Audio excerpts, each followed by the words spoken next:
দেশের ৩ অঞ্চলের ওপর দিয়ে শক্তিশালী কালবৈশাখী ঝড় বয়ে যাওয়ার পূর্বাভাস দিয়েছে আবহাওয়া অধিদপ্তর।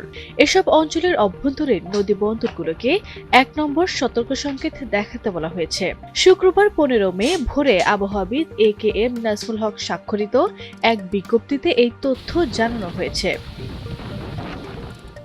আবহাওয়া অফিসের দেওয়া বিশেষ সতর্কবার্তায় বলা হয়েছে, আজ সকাল ৫টা থেকে দুপুর ১টার মধ্যে দেশের উত্তর ও উত্তর পূর্বাঞ্চলীয় জেলাগুলোর ওপর দিয়ে ঝড় হওয়ার সম্ভাবনা রয়েছে।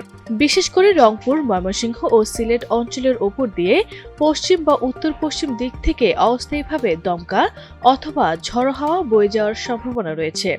এই কালবৈশাখী ঝড়ের সময় বাতাসের গতিবেগ ঘন্টায় ৪৫ থেকে ৬০ কিলোমিটার পর্যন্ত হতে পারে। সেই সঙ্গে এসব এলাকায় বৃষ্টির পাশাপাশি বজ্রসহ বৃষ্টিপাতের আশঙ্কা রয়েছে।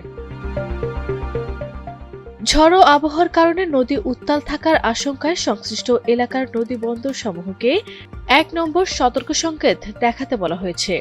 দুর্যোগপূর্ণ আবহাওয়ার পূর্বাভাস থাকায় এসব অঞ্চলের নৌযানগুলোকে অত্যন্ত সাবধানে চলাচল করতে এবং পরবর্তী নির্দেশনার দিকে নজর রাখতে পরামর্শ দেওয়া হয়েছে। আরবি ইসলাম হিমু, NTV অনলাইন।